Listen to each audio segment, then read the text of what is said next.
Donc, je voulais aborder maintenant avec vous un deuxième aspect du cadre pédagogique de référence qui est très important, c'est la différenciation pédagogique. Les éléments que je vais vous présenter maintenant sont issus d'un rapport du CNESCO sur la différenciation pédagogique, une conférence de consensus de chercheurs. C'est un lieu où les chercheurs se mettent d'accord sur les invariants de la différenciation pédagogique. Donc, avoir pareil, ça n'est pas toujours juste. Il faut bien comprendre la différence entre égalité de traitement et équité de traitement. Je n'ai pas besoin de vous expliquer plus longtemps qu'on sait qu'aucun élève n'apprend de la même manière et au même rythme. Pourtant, tous doivent maîtriser à la fin les connaissances et les compétences du socle commun de référence de troisième, mais aussi du référentiel de formation du CAP.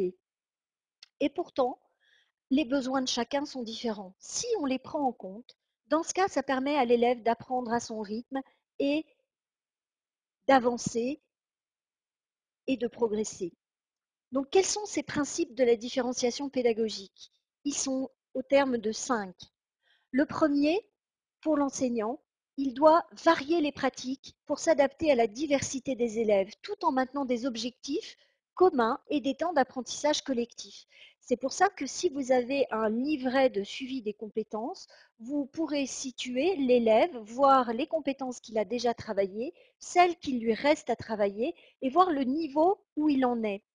Inutile de continuer à travailler une compétence sur laquelle il a déjà un niveau d'expertise, mais plutôt amener l'élève à travailler plus souvent là où il est plus fragile.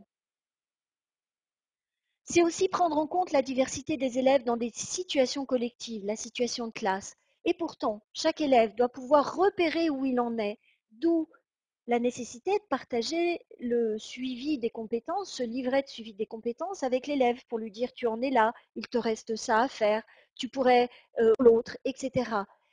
Et puis l'aider à identifier des méthodes, aider à identifier des méthodes expertes qui sont proches de la sienne et qui lui permettent d'apprendre. C'est aussi lui garantir des objectifs ambitieux et communs à tous. Dans le chat, vous avez échangé sur ces élèves qui sont extrêmement fragiles et qui ont du mal à monter en compétences. Pour autant, on ne va pas leur donner l'examen si le niveau de compétence n'est pas atteint, mais il faut quand même les aider. Donc il faut être dans une exigence bienveillante en continuant à leur proposer une palette diversifiée de manière d'arriver au résultat sans abaisser le niveau des tâches demandées. Le quatrième principe pour l'enseignant, c'est celui de s'organiser. Si tous vos élèves, si vous avez organisé tous vos enseignements en modules et que vos élèves ont un plan de travail et peuvent avancer dans ces modules de manière individualisée, ça vous permet de vous libérer ponctuellement de la gestion collective de la classe pour être disponible, pour accompagner un ou chaque élève. Et ça permet bien sûr de proposer des dispositifs souples et variés. C'est aussi faire expliciter aux élèves ce que l'on attend d'eux. Quand on est en format, ce que j'appelle le format bus, c'est-à-dire en cours magistral, où on fait tous la même chose en même temps, vous savez, on met les élèves dans un bus et à telle minute, ils doivent faire une chose, 10 minutes après autre chose, tout le monde avance en même temps. Et là, on n'est pas à son rythme, on perd des élèves. Et puis souvent, les élèves n'ont pas forcément bien compris. Alors que si on prend le temps de leur faire expliciter ce que l'on attend d'eux, de leur faire des retours précis à chaque élève sur ses progrès grâce au livret de suivi des compétences et qu'on leur fixe des objectifs de travail en fonction de ces progrès et de leur livret, ça peut vraiment les aider à monter en compétences. Et puis ce qu'il y a d'intéressant dans ces retours autour du livret de suivi des compétences, c'est de ne pas pointer toujours ce qui ne va pas, mais de pointer ce qui va pour construire l'estime de soi et la confiance en eux. Donc les conditions de réussite pour les élèves, c'est la possibilité de faire des progrès réguliers vers la maîtrise des contenus, grâce aussi au livret, bien sûr, de suivi des compétences, mais aussi à cette progression spiralaire qui permet de travailler plusieurs fois la même compétence. C'est la possibilité d'avancer à son rythme. C'est la nécessité pour l'élève de s'impliquer dans le processus d'apprentissage.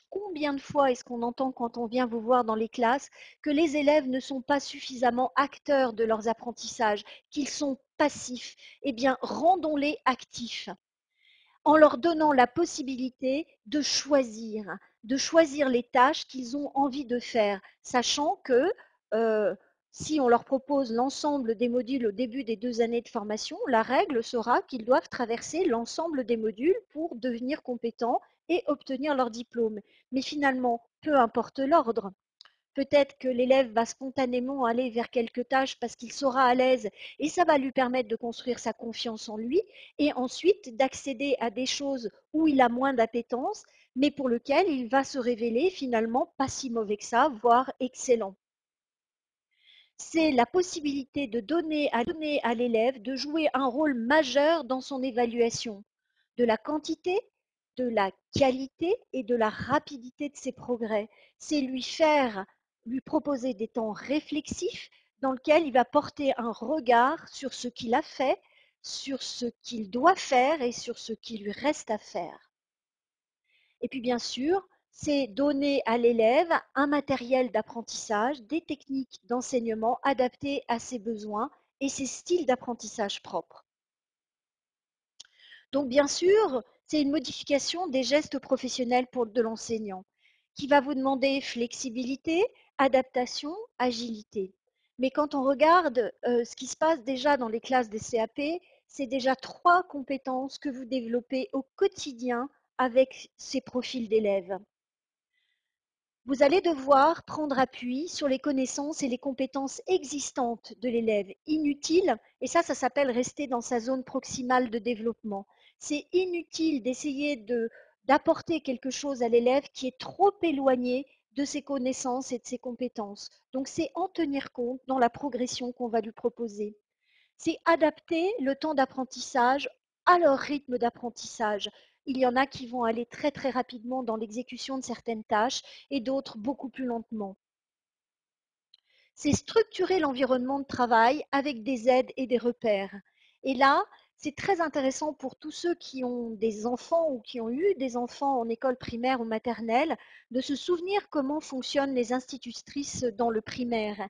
Elles ont tout à fait la capacité, y compris dans les classes de petites sections, de créer des ateliers où les élèves vont en autonomie faire la tâche et quand ils ont fini ce qu'ils ont à faire, ils vont rendre compte à la maîtresse en allant coller une gommette dans une case ou en allant cocher une croix dans un tableau qui est affiché.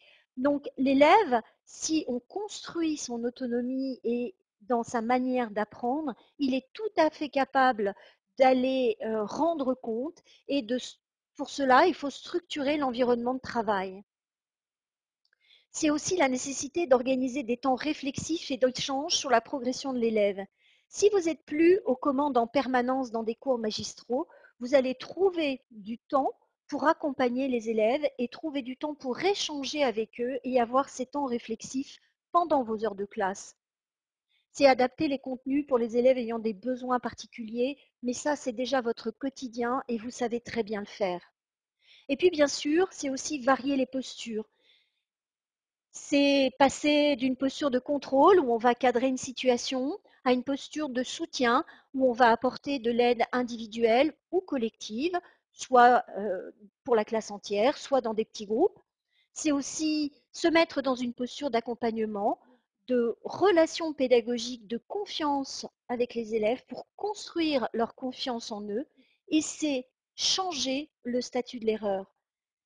En France, on a trop tendance à diaboliser l'erreur alors qu'elle est nécessaire aux apprentissages. Si, quand l'élève fait une erreur, on prend le temps de lui dire mais qu'est-ce qui fait que tu as fait cette erreur? Quelle démarche tu as mis en œuvre? Ça permet d'essayer de comprendre dans une analyse réflexive comment est-ce qu'il peut améliorer la situation. J'en ai fini sur cette partie un petit peu théorique. Je vais prendre quelques questions, mais pas beaucoup. Je sais que j'ai vu que le chat, il y avait beaucoup de choses qui défilaient, parce que après, c'est Jérôme qui va vous présenter un exemple de mise en œuvre de différenciation pédagogique dans sa classe. Et peut-être qu'on prendra le temps de répondre à plus de questions après l'intervention de Jérôme. Alors, quelques questions. 2 fois a été posée cette question: «Peut-on garder des classes sans notes?» C'est le cas dans mon établissement pour les CAP. C'était par rapport au suivi tout à l'heure. Alors ça, je vais c'est une stratégie pédagogique d'établissement qui est intéressante, si ça fonctionne, mais de toute façon, vous aurez besoin d'une note au final pour positionner l'élève quand vous aurez, dans la situation d'évaluation à proposer une note au jury sur le bloc de compétences, EP1, EP2 ou EP3. Donc de toute façon, dans notre système aujourd'hui, on est obligé un petit peu de garder ce mixte. Ensuite, Christelle Collat demandait si les compétences restent les mêmes pour tous, pourquoi ne pas proposer un livret clé en main aux professeurs que l'on pourrait modifier? Eh bien, si quelqu'un veut le proposer, moi je suis prête à le mettre en ligne sur le Padlet. Vous avez déjà des exemples qui sont proposés, mais c'est un choix qui a été fait par le groupe national de ne pas proposer quelque chose d'uniforme, parce qu'il faut vraiment que ce livret corresponde à la façon dont vous travaillez dans votre équipe. Il y avait aussi Pascal Jean, pédagogie individualisée égale cours en demi-groupe. C'est ce qui est prévu? Non, vous allez avoir aussi des temps en classe entière. Enfin, je veux dire, les moyens horaires qui ont été définis par les grilles parues en mars de l'année dernière sont toujours les mêmes. Donc, vous avez des temps en demi-groupe et des temps en classe entière. Pour autant, dans ce que j'ai observé, dans certaines classes, la pédagogie différenciée est aussi possible en classe entière avec ce principe de plan de travail, de modules, etc. Sandrine Walfish, structurer l'organisation du travail de l'élève en CAP nécessite un environnement sécurisant et stable, il me semble, d'où la nécessité de sédentariser les élèves dans une salle. Alors voilà, bah ça va dépendre tout à fait des contextes et des établissements dans lesquels vous êtes. C'est un argument qui peut être proposé au chef d'établissement ou au DDF pour sécuriser l'environnement de travail de l'élève. Pour autant, ça ne sera pas forcément accepté. Et là, si j'avais le temps de vous interroger, tous ceux qui sont aujourd'hui présents à ce webinaire, j'imagine que les réponses seraient très diverses et variées.